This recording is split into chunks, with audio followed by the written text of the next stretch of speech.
In studio with me, President of the PaP branch of the OWTU, and the Secretary of that said branch is here with me, Mr. Christopher Jackman and Mr.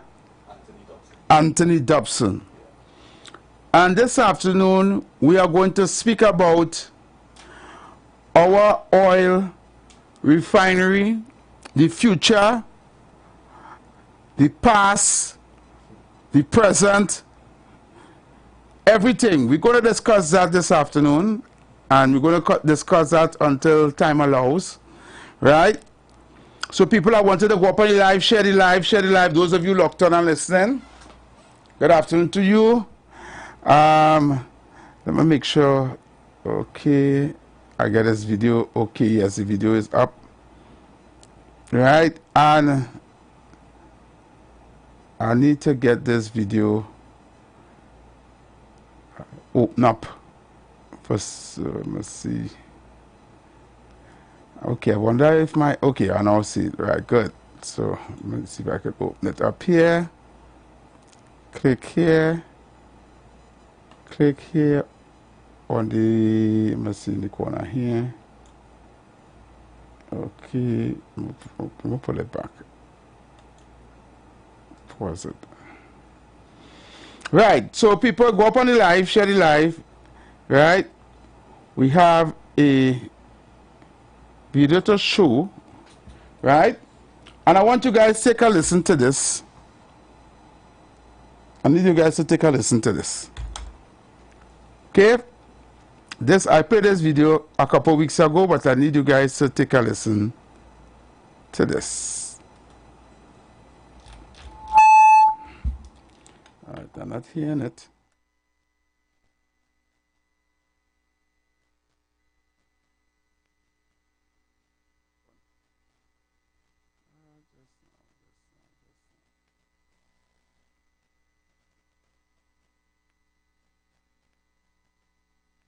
Okay, sorry about that. I thought I had it up. For some reason, I'm not getting the volume to play up what's on the screen itself. As at the year ended September 30th, 2018, the revenues for Petrotrin stood at... Okay, there we go. Unaudited figures show Petrotrin making an operating profit in its last year of operations. As we hear in this report in tonight's Business Watch, the company made more than $1.6 billion before taxes and financing costs. Karen Regis has more. State-owned Petrotrin made an operating profit of $250.28 million US, or 1.697 billion TT during its last year in existence. This was revealed in unaudited figures that the company's successor, Trinidad Petroleum Holdings Limited, presented recently to investors. As at the year ended September 30th, 2018, the revenues for Petrotrin stood at 1.045 billion US, or 7.088 billion TT. The company's cost of sales stood at 195.45 million US, or 1.325 billion TT, while gross profit was 849.75 million US, or 5.762 billion TT. After the company's operating expenses of 600.47 million US, or 4.072 billion TT was deducted, the net operating profit stood at US 250.28 million, or TT 1.697 billion. The figures do not include taxes, depreciation, nor financing costs. The government has argued vehemently that it needed to close the integrated company and cease operations in the refinery because it was not viable.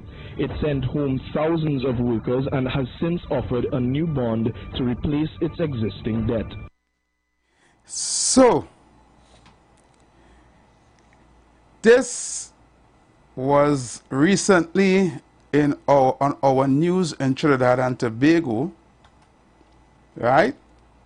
And it was pretty shocking to me because based on what I had, based on the information that was given to us via media houses, by government MPs, the former Minister of Energy, At that time, the Prime Minister himself, our Finance Minister, they all said to us that Petrotrin was not making any money. And the Petrotrin was a burden on the treasury, a burden to the country, and the refinery need to be shut down because the government can no longer carry Petrotrin on its back. So, that being said, I want to welcome my guests and let me hear what take they have on this issue this afternoon. Good afternoon, sir. Afternoon, Heavy. Good afternoon. Afternoon, Trinidad and Tobago. First and foremost, I would like to thank the team for giving us this opportunity, because what has happened, and one of the problems we have in Trinidad and Tobago, is that the truth is very much stifled by a lot of the information coming from high up, especially from the government. So even though we say, Go ahead. yeah, so even though we tend to speak, you find the government will try to rubbish what we say by trying to put in people's mind that that is coming from a trade unionist. So you cannot take the word. Right. Now what we see happening is exactly what we would have warned Trinidad and Tobago is coming to pass. And with every passing days, we feel the effects of the closure more and more. So, with respect to that video that you just showed there, all right, they would have sold to this country that Petrotrin was a loss-making entity. Right. Now, we would have been crying outright, saying that that is a lie, outright, Trinidad and Tobago. But what we decided to do in the long run is we decided to go straight to directly to the horse's mouth and get from them via freedom of information. Right. If you don't want to believe a trade unionist, you will believe your own institutions when they speak. Right. So when we made a request for the amount of profit made by Petrotrin since its inception, we're talking since 1994, out of the 25 years of existence of the company made a profit for 18 of the 25 years. Wow. That's Hear what I'm good. saying?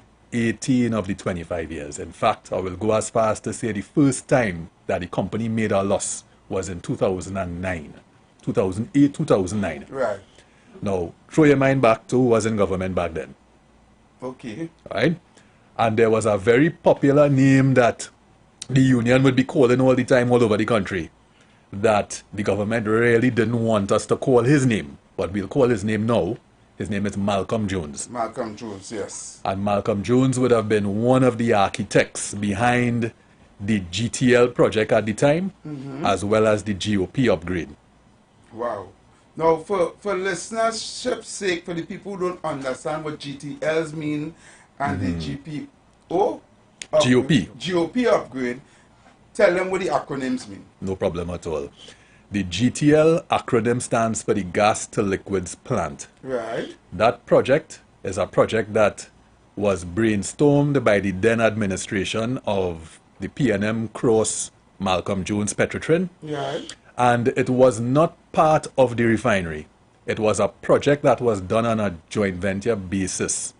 Right? And the intention was that when the money was spent, that part of the revenue would come back to the refinery. The union would have advised against that investment.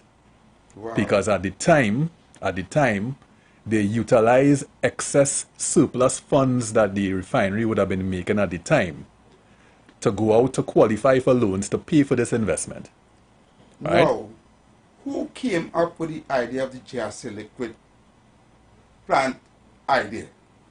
That would have been the Petrotrin management at the time, Which was led by Malcolm Jones. Malcolm Jones. See, Correct. so he was like the CEO of Petrotrin. Correct. He would have been the chairman at the time. Chairman, right. And he was appointed by the government.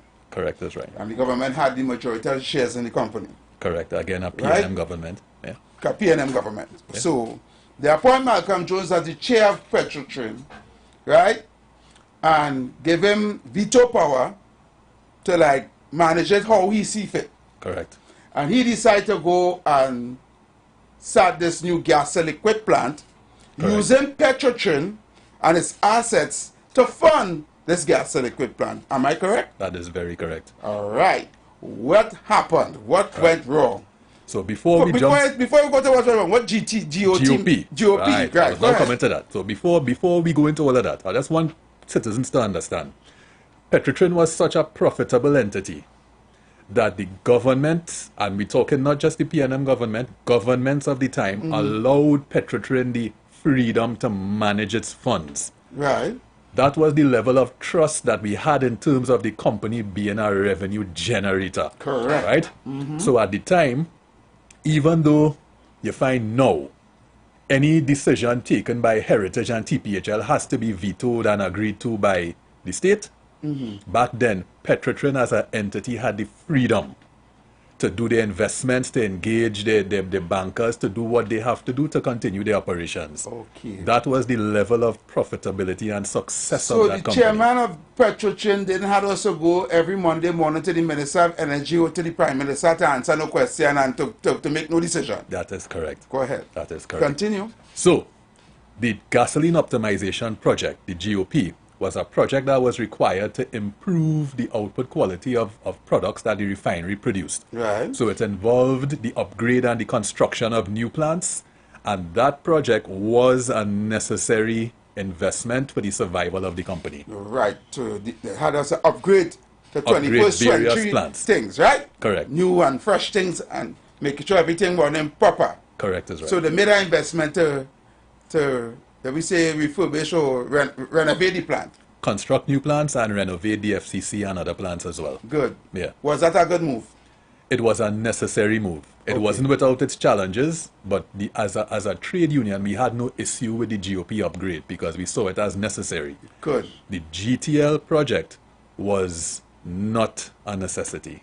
The GTL project was a project that was being followed by Malcolm Jones and his band, because they believe that we could go down the road and it would benefit. But I want you to understand the cost that would have been placed on Petrotrin, the debt burden that would have been placed because of those two mega projects being undertaken at around the same time, is what would have led to the demise of the institution.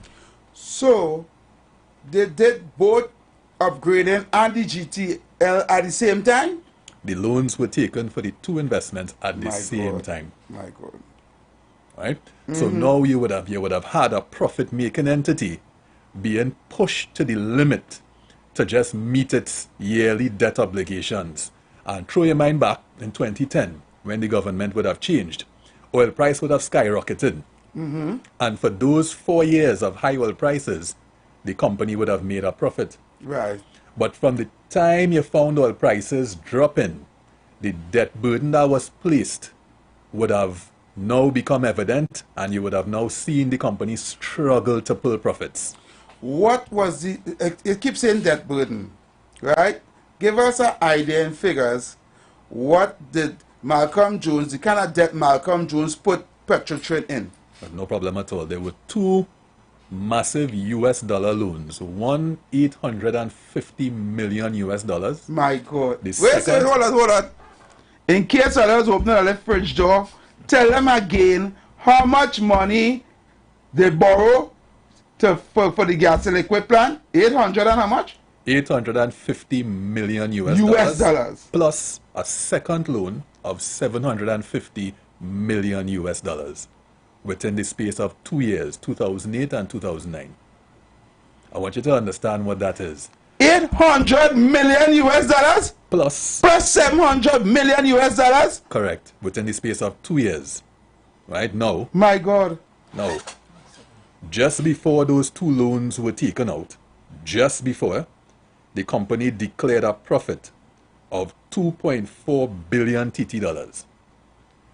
In 2009, we started to go in the red, and we declared 900 million first year, 200 million loss second year, and then the oil price rose again, and we started to see profits again. Right. So it was immediately at that point in time where the financials of the company was started to struggle. That was the decision that led to the demise. Okay. So why did the money that they get from the loan? Okay, they get a loan, right? What was the projection that or what idea that they had that this gas and liquid plant would have bring in profits to pay back this loan? Right. So the GTL was a very experimental project. It's a project that I don't believe there's a successful running plant in this half of the globe. And this right? this half of the globe here, because Yes. the only one running good right now is in Qatar. Go ahead. Correct. So what they tried to do was to take used parts from plants all over, import it, and assemble it based on a philosophy that was patented. Right? The plant never ran. They tried to finish it. It was never completed. They complained that the refinery had issues where vent gas from the sulfur plant would have interrupted the construction process. So there was a lot of times where people had to leave the facility. But eventually, that whole project was scrapped. So imagine that after this big loan has been taken out to build this plant, the project was abandoned. It was then sold to a company called Naikwan. Don't reach here yet, because Naikwan coming up with this government coming here, right? I want to stay with the gas liquid and Malcolm Jones. I don't want to get the people confused, because we have a lot of people listening, but they're not too familiar with all these terms. And remember, we weren't educated in oil for spite. Yes. Right? It didn't have no oil in our syllabus going to school. To learn oil and gas, you had to finish school and then go in UE and then go into special engineering school to learn about oil and gas. Where I think in an oil and gas economy, they're supposed to start oil from the first time you're reaching Form 1 in secondary school. Right? So to get the population, the layman, who listening, with regards to the loan, the 800 plus million plus the 700 plus million US, let me put in that US, or let's check that 6.5 to 1. Correct. Right? The gas and liquid plant failed and it was scrapped. It was shut down. Yes. Right? So, because that is scrapped and was shut down, I want to find out something. Was other companies besides Petrotrin put up as collateral or lease to help pay back that loan? For one, the pitch lake. Not that I'm aware of, no. That loan, the burden for that loan lies squarely on Petrotrin and its assets. Yeah, and Petrotrin alone. Now, keep in mind, the GTL project was a joint venture project. So you had two partners, Petrotrin and another entity. That entity was allowed to leave, and that full responsibility was placed on Petrotrin. So wait, now the next entity that was in the joint venture for that project was allowed to leave scotch-free. As far as we know, scotch-free. Who is that entity? The public need to know. Is it a political entity? Is it other country? Is it another company? Is it Malcolm Jones bring about your own company and decided, all right, you go join up? It was an entity by the name of World GTL. They would have had the patent for the process. Right? Okay. And they would have blamed Petrotrin for not being able to complete the project. And as a result, they would have seen us as defaulting on our agreement and then abandon the project. So we would have now been left to foot the bill to finish the project, and we were unable to do so. It would have cost us more money. Not only that, we didn't hold the patent for the plant. Oh, so they had the patent for the plant. With the person leaving. And the person who leave with the patent, then we can't blame no plant. Correct. And as a result, the project on the whole was scrapped. And we 800 million jump up. And we still have to pay the bill. So all the money was utilized? Or people run away with the money? We need to know, because I talking here with people need to want to find out, well, 800 million, we start the project, okay, it's finished, we must have a little change to go back in the kitty. Well, the way those loans would have been executed is that the funds would have been utilized, and as far as I am aware, all the funds would have been exhausted because we have to pay back the full 850 and the full 750. My God. That is where we currently are. So, yes, I would say all the funds would have been utilized. Now, the GOP project, I want to jump to that one, right? One time, yeah. So, the GOP project was completed to an extent where we would have seen the ISOM CCR plant constructed and the FCCU plant upgrade completed. We had one other project, which was the ULSD plant, that was never really completed. Right. But we went along with what we had. And the point I want to raise is that even though the company was put in that financial position up till the point of closure, we never defaulted on the payments for those loans. You serious? A way to understand that at no point in time did we have to rely on the state to foot our bill. Would we have been unable to pay our international creditors, right? At no point in time. But they never acknowledged that. So Petrotrin was paying back the bill all the time? Every year, up until the closure. Up until the closure? Correct. The debt service for those loans would have been $1 billion US per year, and they were servicing that. You hear what I'm saying? $1 billion US a year. Multiply that by 6.5 Trinidad and Tobago, and you will see where your profits was going. For the average man, as I say, I want to bring it back to the average man that was listening. Let me break it back down to layman terms. So Petrotrin was paying back its loans for the 800 million plus the 850 plus 750 million. We were paying back $1 billion US a year. Yes. Yes. So, and how many years that was paid for?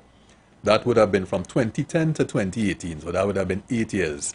And to add to that, we made a profit in 3 of those years, on top of paying back those loans. My God. Right? We still owing on them loans? Right. That is because a whole billion paying every year, $1 billion. So I mean to say it's only 800 million we borrow. So how come we reaching $1 billion for 8 years? So when I do the maths, me I'll go over, I'll paying too much. That's the interest rate was very high on the loan. Oh, yes. My God. It was negotiated. The borrow from a lender? Correct. Oh, God. Jesus, God. Wait. Godfather put our hand in this country. No. We now start. No. Listen, wait. Mash breaks. I got to comment today. No. Because we are getting information here that the public don't know about. And I hope they listen to what we are hearing here this evening. Right?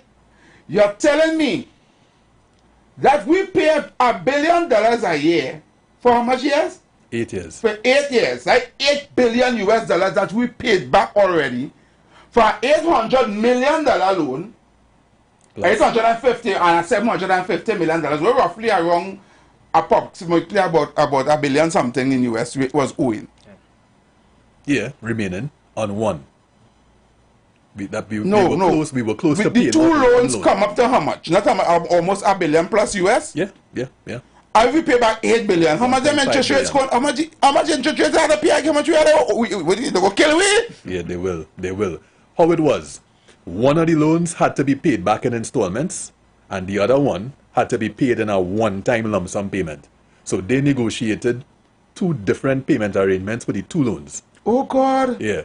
So the $850 million US payment was what you call a bullet payment, and that is required to be paid at a point in time, the full balance. And the missy date? That date was coming. It was coming up right after the closure of the company in 2018. And to be exact, August 19, 2019. Correct. August 14, sorry. 2019. What was it paid? Right. That is the $1 million question. So here what happened. They hired a CFO in the last 3 years of the company. And he would have made arrangements to refinance that loan. Right? Right. That would have been sometime in 2017. When he was about to refinance, the refinance would have covered the bullet payment. They would have paid off that and spread the loan over a period of time so they could get more time to pay. Correct. Right. He was instructed by the Minister of Finance to cease and desist. Look who instructed him. Cease and desist.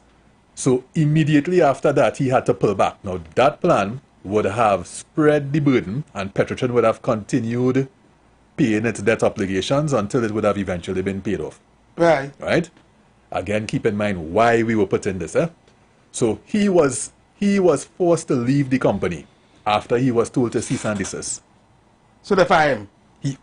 Oh God, they said they fired him now. He left. You didn't say forced. He was unable to do his work. Correct. Fire him. They fired him. Go ahead. And as a result of that, the company was now forced to face this upcoming bullet payment.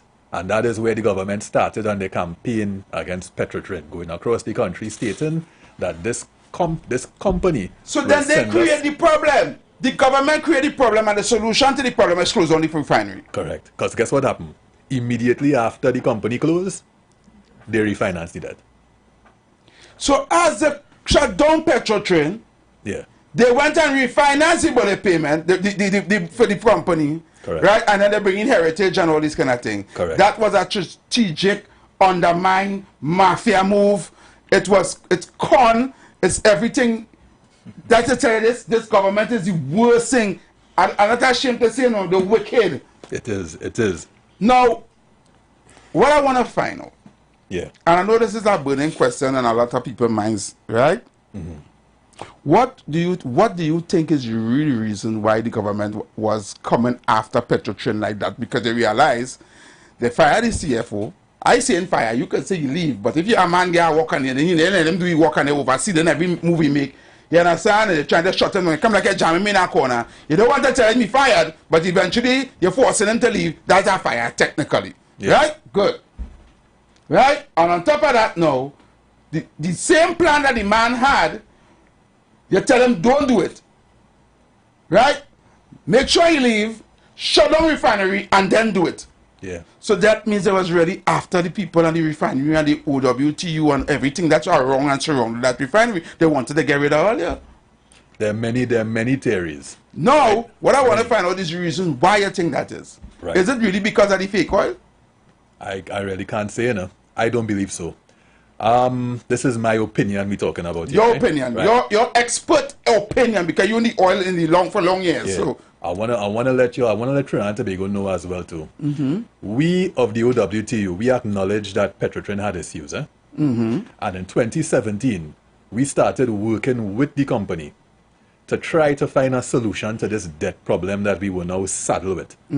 So we signed an agreement with the management. We signed an MOU. Right. Piece of A memorandum paper of signed off, understanding, right? Agreeing that we will restructure the company and we will work towards repayment of the debt.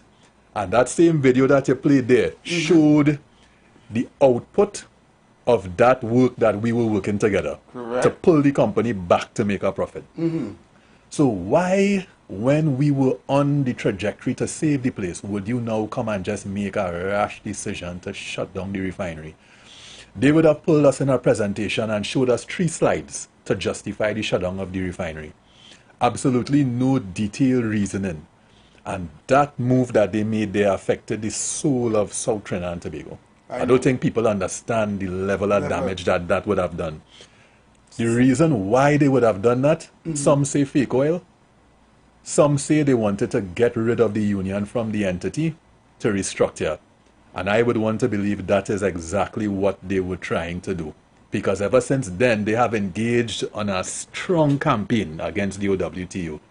They have, in my opinion, they have been trying to kill this great union as something that they could never do, right? But if it is things continue the way and what one of the things that they have successfully done in Trinidad is convince the country that it was the right thing to do to shut Petrotrin down. Yeah. And I have to do my part to make sure I put that truth out there to correct that. So even though we're not too sure if the reason is fake oil or whether the reason is they wanted to get the union out, it is my obligation to get the truth out.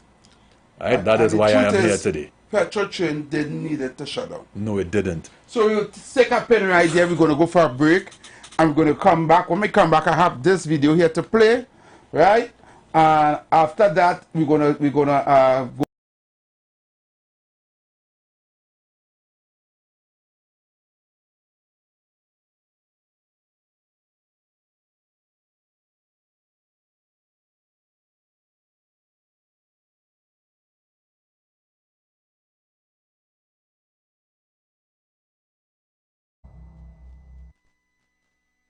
Okay, so we are back, and I want to start our show with this video, right? Take a listen to this. See, brothers and sisters, the truth will come out. It coming out peace, but the con job was so well done that they have convinced that they played on the fears and the emotions of many of us in the public. They played on those who don't like Roger, who don't like the union movement, and so they played well. But the fact remains, brothers and sisters, Petrotrin had a 850,000 million US by a 350,000 million US debt that was caused by Malcolm Jones because of WGTL. That's the facts. The fact remains, brothers and sisters, that up to 2018, the end of the fiscal year, Petrotrin declared a profit, an after-tax profit of 1.16 billion Trinidad and Tobago dollars. That's a fact, brothers and sisters. The fact remains as well, brothers and sisters, that at no point in time did Petrotrin default on their loan. Brothers and sisters, the refinery, as we know it, was built in 1917. And at that time, the refinery was refining some 380-something barrels of oil. That went down. And at that time, we were importing crude. Brothers and sisters, listen to me.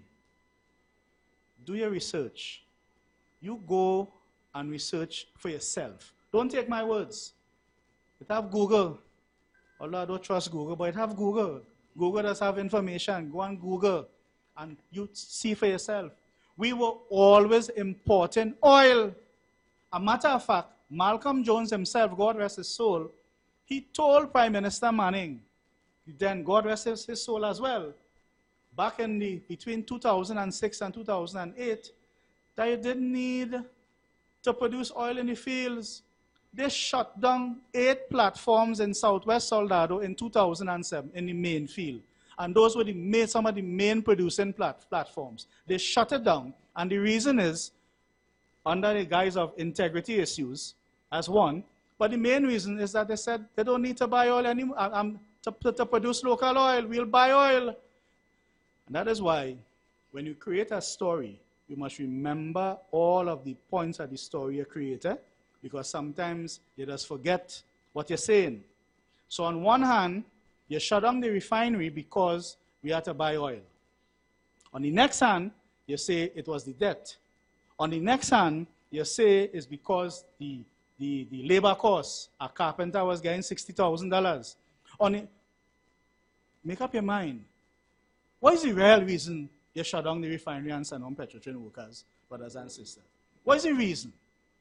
Now, I'm not here for that, not tonight.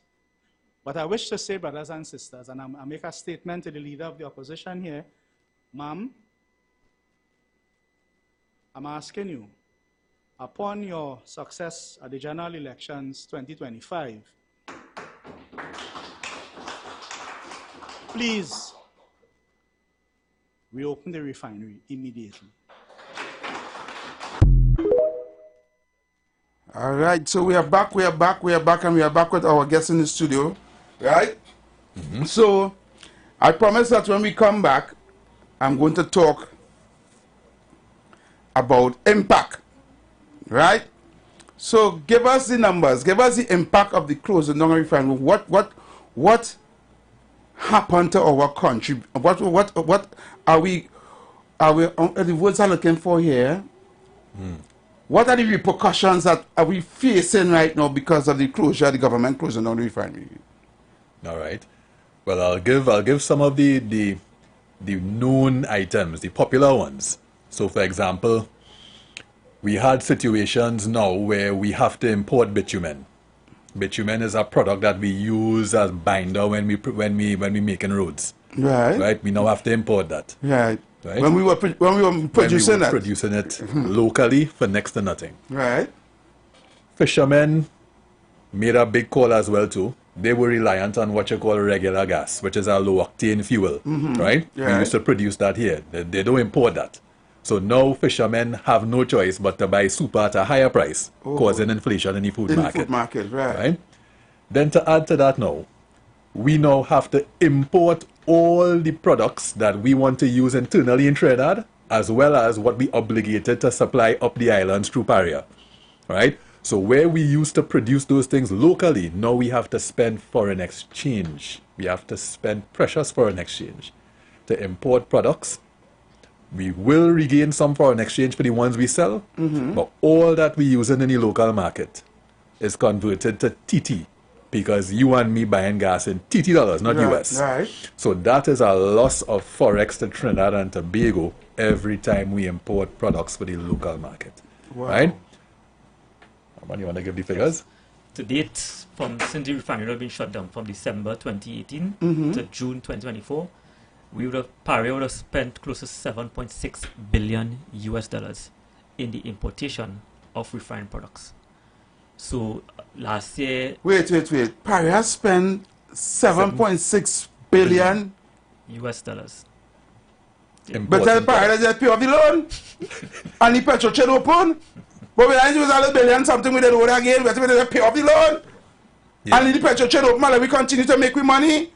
Correct is right. Continue. So with respect to that, right now, the last report the central bank would have given last year, October, they would have indicated PaP is the second single highest user of foreign exchange in Trinidad and Tobago. My Because God. every time PaP sell the fuel locally, they know how to take that $TT and go to the central bank of Trinidad and Tobago, And get the request US to buy for the next shipment the next month.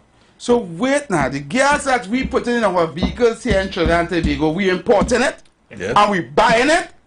So we kill the cow to buy milk. That's exactly what happened. We kill a whole cow that we was giving people milk, selling with milk and getting money. We kill the cow to go and buy milk. Correct. What is noteworthy of that also, in 2022, when the Ukraine-Russia war broke out, because we become now an importer of refined products, the price went up. So therefore we had to buy it, because otherwise the country got shut down transportation-wise. For that fiscal year, we spent close to $2 billion in importation of fuel. Okay. For the country's knowledge, right? That bill, before Petrotrin closed down, whilst Petrotrin was still running, did we have a bill like that? Because one will say, well, when Petrotrin was there, we still was buying gas. Is that true? Yes. We still had to be buying oil. We buy oil, import oil. We mix some of that oil with oil we produce locally. Right. But then we get a markup on every barrel of product that we sell. Right. Right? So we generate, the refinery was one of the greatest generators of foreign exchange. Right. Right? So yes, while we importing crude, we were producing our own products. Gasoline, diesel, kerosene, everything. Even And oil for selling car oil and what them can. and selling it at a profit. So we were generating. So we have now moved from a position of being able to produce our own product to now having to import our products. And what that does is, in the event where he gave the example of war, turmoil in the globe, Yeah. we no longer have our independence there. And we now are fully dependent and fully affected by the fluctuations of the prices in the market. My God. Right? We have now opened ourselves up to that. You know, say there are a lot of citizens didn't know, right? I want to thank all for coming and giving us that information, because I didn't know that either. Because of the geopolitical, what is taking place right now, we become at the mercy of these things, because we now have to import. So we're no longer protected No, that's by whatever going on in the world. That fuel security. So if that war between Iran and Israel break out right now, and a whole sort of bacchanal take place, you know, no fuel security. we can end up like Haiti. Well, I just want to say a couple things. We have Heritage. Heritage is selling crude, right? But there's a small quantity of crude that they sell. So Heritage is still generating US dollars. Right. But PaP is a very, very large consumer. So what is happening is that now, when you compare the two, we are now suffering in terms, it's a net increase in loss as compared to the Petrotrin situation. Wow. Right? I don't want to mislead the country. I'm saying that Heritage is still selling crude. Right, So we but are the making money from they that. make it not enough, because PaP want more money to buy gas. That is correct. So it come like you're making here, And you're losing it. and one you're time. losing it somewhere else, and you still had to fit that bill for what you're losing too. It come And like, on top of that, you still had to pay back the loan that they refinanced Jesus. at a higher interest rate. so what paying back that loan if the refinery closed down? Well, now Heritage has to pay it. Continue. Give us some more impact. Also, with respect to the US, you see a foreign exchange drain on the respect to Trinidad and Tobago. So you continue to see that month after month. Right. And every month you find PaP will be using up that foreign exchange. And that is why Exchange people reserves. can't get foreign exchange to Correct. go The away, ordinary- and the small ordinary business and them cannot, the ordinary man can get either US bringing either stuff to sell in the stores and thing. This is what's the problem. Yeah. Yeah. So why the government not saying that? Well, they can't, because that'll be admission of a mistake that they made. So what So- they try so- to do now is to try to push, to try to restart the refinery, but they've tried 3 times so far, and it's failed. This is the 3rd time, and I'm pretty sure it's going to fail again. And yeah, and while on this 3rd time, they would have hired a independent independent financial advisor to TPHL, which is Kosha Capital, paying them. They would have hired them from February 2024, paying them $55,000 every month, because they are the advisors to TPHL. At the end, every month goes by, they will be paying $55,000 to TPHL, to Kosha Capital. And this was just financial advisors. Yeah, all they're doing is reviewing bid. They ain't even saying who win. They're just looking at it and saying, yeah, this one win. So, Let me come to that. Because I want to tell you that I'm vexed with you, you know, OWTU are vexed with you. Because after the close on refinery in 2018, 2020 election, right? All they go on supporting, you understand? I know they give all their bone, they get their bone to chase, they get their carrot and a stick. I know the bamboozle only because the promise only they're going to give all the refinery, if they can come up with the money to buy it, and the promise only, you know. So all they kind of feel, well, all right, if we put back the PNM, then we will get the refinery to buy. Right? Just dangle that carrot and that stick, they dangle that in front of you. Because I was for the life of me, for crying out loud, the government closed down and put all the people on the bread line. And all those people in South, in San Fernando, in Pointe-à-Pierre, all of them went and vote back PNM. I saying that loud here for my people and them to hear on radio, and I was upset and heard that PNM went back to his constituencies down there where they're suffering right now. Not Pointe-à-Pierre. Not Pointe-à-Pierre. Yeah, Pointe-à-Pierre Pointe-à-Pierre. didn't go there. But down the south. The Southland. Right?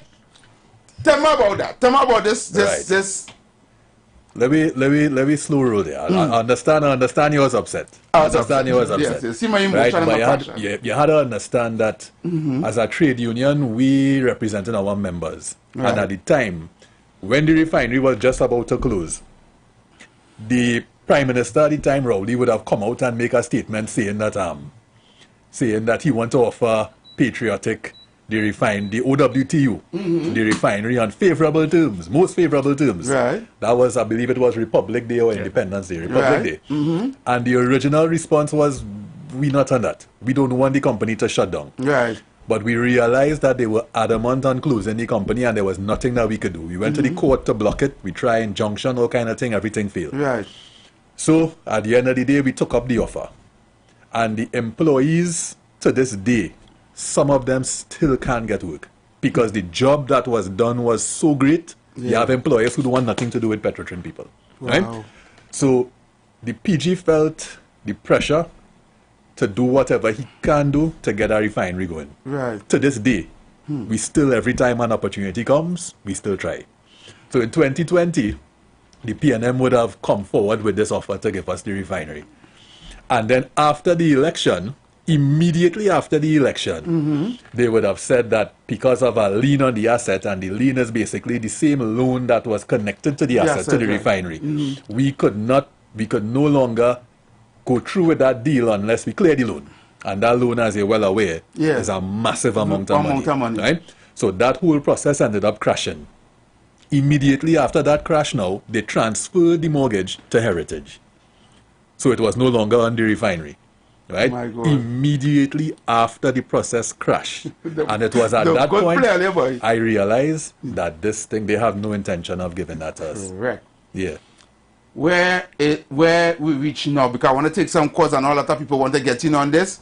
Where are we now with the Petrotrin refinery? What is going on? What is the, because I'm going to play a video, you know. Where are we now? At present, we would have tried again, as in Patriotic, the 3rd time to acquire the asset. And we would have seen that the energy minister would have come brandishing some document in Parliament under parliamentary privilege, claiming that this document is the I shouldn't say claiming, implying that this document is the reason why we were not successful. Right. Right? I want to tell Trinidad and Tobago here again that document was not submitted with our final bid. If the energy minister comes out to say and tells Trinidad and Tobago that that is the reason why we were not considered, then we could immediately take action against him. Right. He will not go as far as to say that. So he stood in Parliament saying that we submitted a false document, properly well knowing that that document was submitted in error and rescinded. Right? That is common knowledge. TPHL is also aware of that. The PG would have come out and said that. So he's playing politics with Ali right now? What he is doing is trying again to continue the attack against the union because we are speaking out against him on a daily basis. Okay. That statement he made was immediately after PG would have said that the refinery is now the most expensive political football. And he referenced that in his statement in Parliament. So it was done out of malice for the union.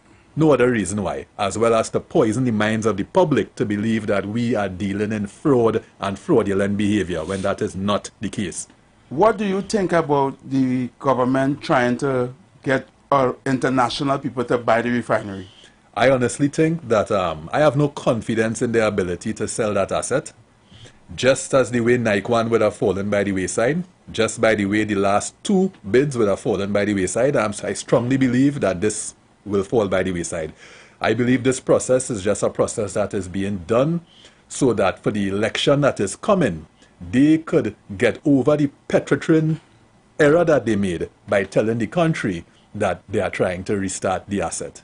That is my opinion. And immediately after the election, this entire thing could fall by the wayside. I hope I'm not wrong. I hope that the refinery starts and brings jobs for people that are badly in need, but I have lost confidence in them on the refinery, in crime, in managing cost of living in this country, in terms of accountability to the people. They are feeling right or wrong, and I have no confidence. All right, so we're going to the phone lines. The numbers are call 342-008-1466-5391. I know you guys have been waiting patiently to call the phones. So without further ado, I'm going to the phone lines and let's hear what you say. Now, let me tell you something. You better come and call and talk out that topic we talking here. I cut it only off one time, man. We're talking refinery. Caller, good afternoon. To you, Brother Heavy. Good afternoon to you. Mr. Tabakit here. Mr. Tabakit. Yes, Mr. Tabakit. Yes. And to the two comrades there from OWTU. You with me? Yeah, they're here. Yes. Hearing you loud and clear. Right. So I have a pertinent question to ask.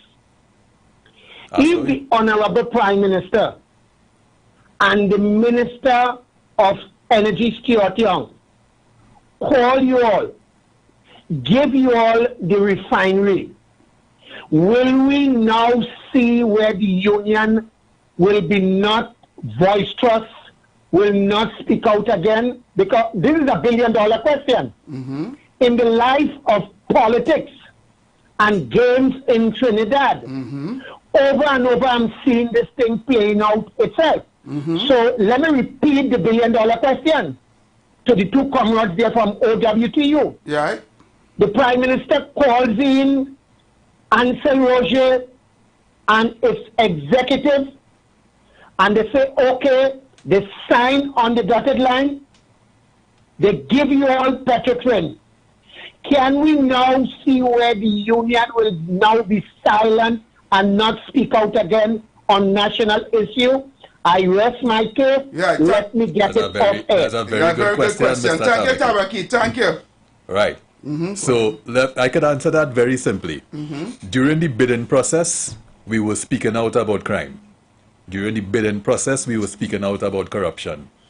All right. So even if we knew that there could be consequences to that, but we still did it. All right. So the answer to your question is, even after they give us the asset, whether they choose to do so or not, we will continue to speak out where we see reason to speak out. All right, thank you. Caller, you're live.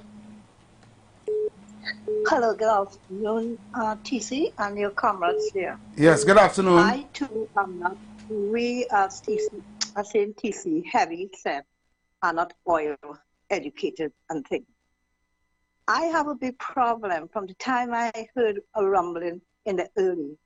Why didn't you, how could you buy something that is yours, number one? Because the oil refinery belongs to us, right? And the oil refinery, our own? Yeah, it's an asset of the people. Yes, go ahead. Well, right. So our own and your own. You're going to buy something that is yours. And even if you are, why all that you are sitting down so comfortable and speaking now from the first instant and say you have to close and no, and everybody stand up there, they don't go home, they don't take, and they protest from that day. I'm not talking about any time after. Oh, who do this and who that. I am not going, it's my thing, all they are selling. Period. And then not only that, I mean, they close it down and now going to sell it. Even the selling, why you the OW or whatever tea you come in like a beggar? I don't know if I'm uneducated that I can't understand. Me going and beg for nothing that is mine. All right, Caller, thank you very much. Caller, will answer off here. You know, right? Right? So if you could answer that, thank you. Yeah, that's no problem. That's no problem at all. You see, the refinery is a state enterprise. It belongs to the state. All right. So when Petrotrin was in operation and they decided to close it, we didn't make a stance. We went to the court to stop the shutdown. We marched into Port of Spain. I remember that march. We called for a day of rest and reflection for Trinidad and Tobago. We tried our best to stop the hand of the government, but they were adamant that they wanted to do that. All right. In fact, on the very last day, we stayed there till all hours of the night until we were put out of the compound. All right. Thank you very much. Caller, if you are callers on the line. Caller. Blessed evening, happy. Yes, and blessed. Before I make my contribution, I want to tell you, man, I support you. This is not a way of attacking you, but I need to say something. Heavy, I totally agree with you when you told the man that we vexed the put back this party on we in 2020. Yeah. In 2020, and every day I call and tell you the fourth estate failed us. Have you look at this kind of information this man bringing out here today? Yeah. And we know, I don't know, 50% of it. Correct. So, gentlemen, let me tell you something. You all the country, you know. All you know. All they need to go and get this thing out there, boy, because we can't lie down and take this way. I hear that. Half of the stories the government can we believe them against all you. Yeah. They did a good job of putting the country against against them. And no one to come and tell the truth outside parliament privileges. But I can do this a long time. And I told them we had a boycott the media. Correct. I agree with you. Because we need to boycott conventional media because they're pushing a different narrative down with truth. But have we addressed it? I believe the government are point. Yep. Yeah. Brethren, no disrespect, brethren. No disrespect taken. All the country now, why? No disrespect taken. I can tell you the juggernaut that we fighting here is a difficult win, eh? It's a difficult beast to beat. Brethren, it can never be difficult if you use the people, by. And if you use the truth. Yeah, we use the truth. But you see, and the truth. You see, as I say, Akil, how much people like me, boy? How much people my shows like this on a evening, boy? How much? I called the union today, and Mr. Ansel Rouge called a massive protest. Let me start it some way. Yeah. I agree with you. Enjoy the evening. I look like people waiting. Right, plenty people. If you see people on the line. If you see people on the line, boy. Call us. Kunje. Good afternoon to you, Heavy. Good afternoon. And good afternoon to the point. Good afternoon to the Point of PaP branch. That is my hometown. Nice man. And I agree with some of the callers with the questions and things, but I want to go a different road. I believe wrong was done and mistake was made. But I give all you 100 out of 100 for trying to correct that mistake today and stand up for the people of Trinidad and Tobago and especially Point of PaP. Because people don't know what happened to Point of PaP by that refinery closed down. From Cuba, the whole Point Lisas, coming straight down to Point of PaP Road, Marabella going Sando. Thousands, over 3,500 youths who who used to depend on little shutdown, at 3 months work, a month shutdown, who never used to smoke marijuana and depending, going by point up here, and right at the corner there and sitting down there every morning, looking for job. Yeah. Today, it have none of that. Those young guys and them today sit down on the block smoking marijuana. That's correct. Because at point up here, the hard also take, you can't smoke marijuana, you do drug test, kind of thing. And many of the youths, many of the business places, in from Cuba coming down, all them roti shop and all them things that depend. And people go to work and all those things close down. Mothers and fathers lose their job. And when mothers and fathers, not only them alone, all the contractors who was doing work inside there, people used to be working in point up here. We used to be working PH and making our money so fast. Today in Turuba over here, if you have 75 people traveling for the day, you have plenty. Those days was 1,500 and traveling for the day. The day taxi man in the point up here area cannot work much because you're spending double time the price for gas. Kunji coming for land, Kunji. I have plenty callers on the line. Everybody want to get into it. In 2015, it is the cost $3 from Marabella to Sanford and no in gas. And a trip, now it's $20-something. Wow. They makes no money. And when point up here, people want to talk. The talk show saying, come in fast. Bye-bye, I go there. No, I have plenty callers on the line, Kunji. Caller. Yeah. You're hearing the hurt, Yes, brother. Good afternoon. Good afternoon to both comrades. Afternoon. I want a man in the back to repeat how much money we spend on importing fluid and other products for the last few years. I hear $7 billion US, and I still can't understand if it's US you mean or TT. $7 billion US, you say? Yeah. Tell him the figure. The exact figure, $7,605,795,000 US dollars. That's the number. The numbers, Mandy. You hear? That is all I wanted to hear, my brother. All right, brother. That is what I wanted to hear. Wow. Thank you, man. Repeat it again. Repeat it for the public. They don't hear. They don't hear how much money this government spending. $7,605,705,000 US dollars. Great is the PNM. And it shall prevail. Great is the PNM. How we suffering here in this country. The wicked PNM people are supporting that. Caller. Well said, man. Good afternoon, TC. Heavy. Yeah, good afternoon. Speak up, eh? The people want to hear you. Go ahead. Yeah, I speaking up loud here. I think I'm not sorry for the union at all with that what they went through there, because I tell you something, no matter what they say, we're back and vote PNM. I'm sure if you ask them now, if it is Rowley come and dangle a carrot over the head, if they go on and have meetings again, and then I'm sure they're going back and vote for him. No. They can't say that. You say, fool me one, shame on me. Or fool me one, shame on you. Or fool me one, shame. I can't remember what the thing go, but you know you can't take fool twice, man. Don't do that. You can't be that noticed. We also not asking for no sorry. Right? We know what we have to do. All right, brother. And we will do. Yeah. We're not asking for no way to feel sorry for us. We're here to put the truth out for Trinidad and Tobago. And we're doing this for a reason, because we believe that this government needs to go. Yeah, definitely. Caller. Good afternoon, Brother TC. Comrade, the 22 comrades at the head table there.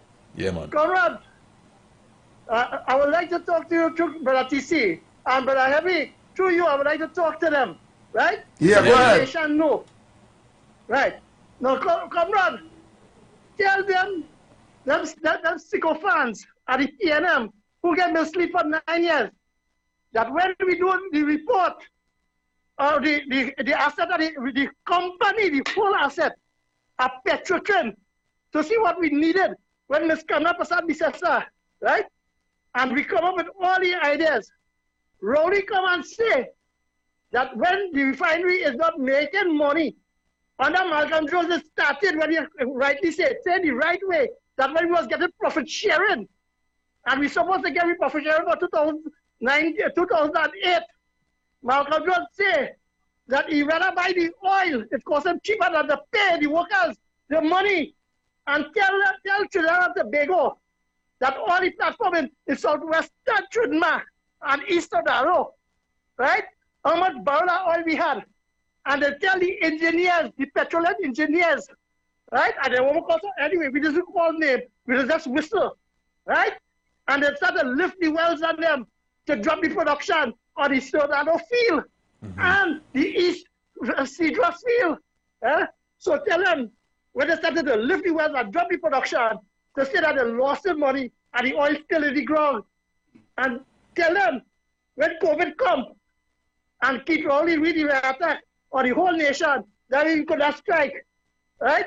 And tell them that why the people lost hope when Franklin can't come and lie, right? And he went down in the Philippines with Viagra and had to bring him back in a body bag, right? That he tell the union that we're going to upgrade, and tell them what was the aggressive program to upgrade the refinery. UNCM Pro coming for London. No, that's not heavy. This is serious thing. And tell us on the industrial court. On the industrial court. Block asset that we matters. Heavy. You want to talk to this man today, and people call it who ain't know. And they change the narrative. Come to London, and they want to farm it over the front. And financiers who making the profit. Wow. And all that tax heritage pay. Supposed to be we own. Heavy. This evening, here's what's going on. UNCM Pro, take it easy, take it easy. All right, thank you. Wow. Let me see if I can get in some voice. So see, now I have a next video to play. Let me look down this way a little bit because I know some of the calls is coming kind of soft. So based on the calls we get so far, you understand how the people feeling, eh? Yeah. The people vex to tell you. Now there are people who get chained up and hate all you because they say the union and them ain't good and the union and them ain't good. But people, one will say that or they didn't fight hard enough. One will say, look at that chain all themselves to the gate and then nobody come and move all from there and look at that make Bondong block the highway and all them kind of things. There are people thinking that all they can go to people, but see, realize or they try to do the diplomatic way or they take the government to court or they file injunction or they do all these things. But these things were done so silently that sometimes they really need to be out there, really burning time where people can see and block the whole highway. You understand? They now might say, well, yeah, we really see the union and them come down. I can remember the march from what they were march supporters, Spain and all of that. Yeah. But what you guys think about really trying to get another something off the ground for like the people now to say, well, you know, because I'm going to play a video there, I'll go here, what's going on, you know. Caller. Cool. Good afternoon to the panel. Yes, good afternoon, Pedro. Good afternoon. Yes, what you had to realize is that the union has a membership and they have a constitution and they have to listen to what the people say and obey the constitution. You don't want them to say that they have a dictatorship.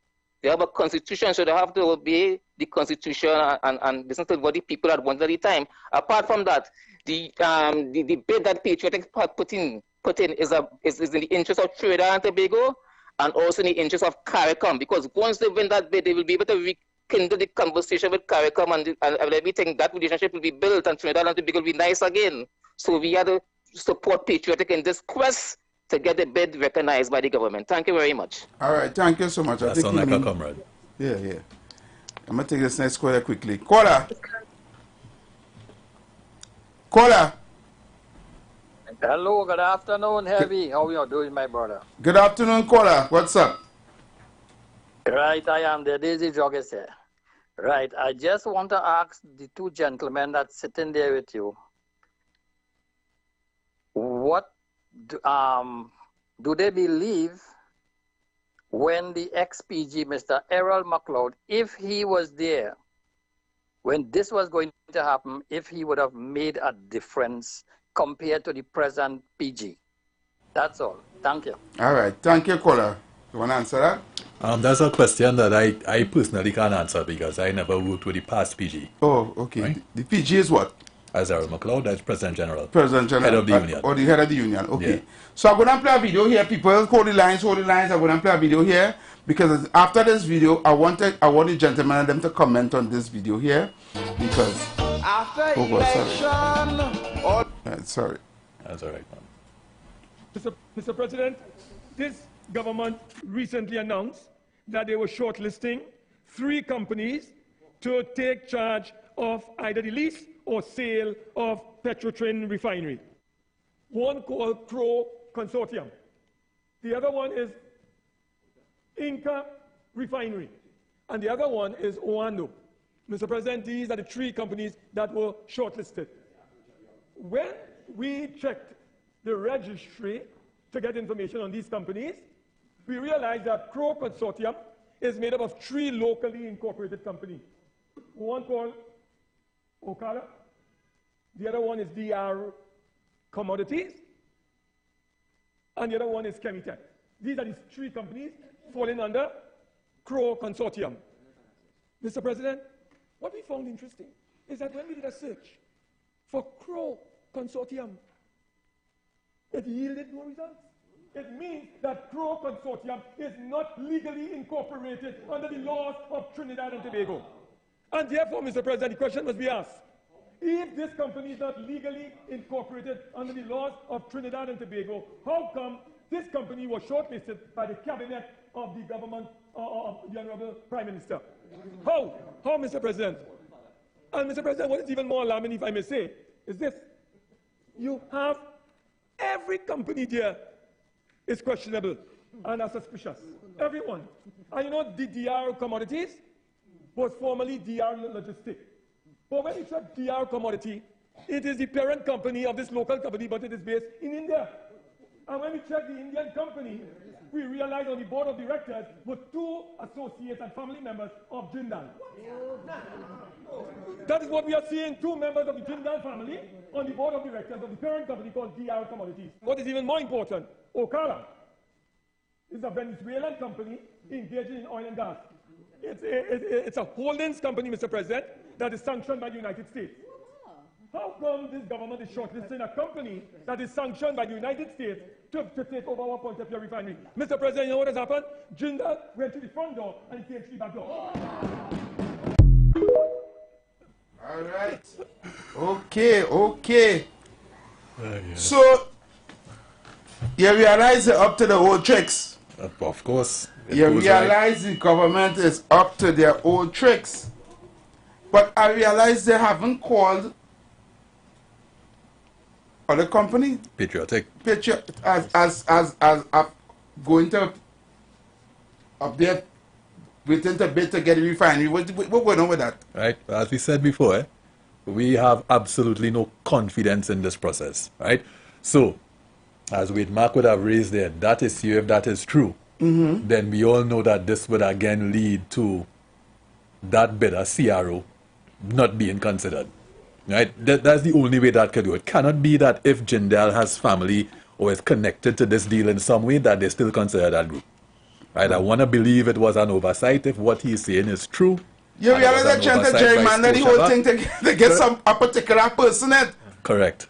Now again, the patriotic saga is one where we are doing what we believe is best for Trinidad and Tobago. If they have rejected that, our offer is still on the table. Up to now, we haven't received a reason as for why, but it seems as though they are not willing to give it to us. I'm not surprised by that. Right? So, if they can restart the asset, it will benefit Trinidad and Tobago. It will benefit the workers again. All right. I am encouraged to see that happen, but I do not believe that it will happen. Okay. The future of the refinery. Quickly, before we go, because we're going to wrap up. I am hoping for a future where the government changes, where we have a new UNC administration that will restart the asset and resolve all of these outstanding Petrotrin issues like the pension plan, the medical plan, and all the other issues that are still to be resolved through discussion and dialogue, which is not happening now. That is the future of the refinery. All right. What will it take to restart the refinery, because it has been done for years? Yeah. What will it take? You don't even know what to do with it. You don't even know if they sell it as scrap iron or battery buying. We don't know. We know. I don't know. Yeah, we have a significant amount of information. We are still in connection with people who work there on the inside. We know it's not being properly preserved. But part of this process where we would have submitted a bid, we would have prepared a plan to restart that refinery in stages over a 2 to 3 year period. Right. So we know what needs to be done. But this will have chewed back the process significantly. So it will take a while before the refinery start back to be at least 80-90% and start back to generate income to our country. It will. But we are confident that we could do it within the shortest space of time. We believe we can get part of the refinery up within a year. Right? All right, that's and good. That could alleviate some of the import woes that we currently facing. Right. So all of that would have, imagine all of that would have been submitted to this government.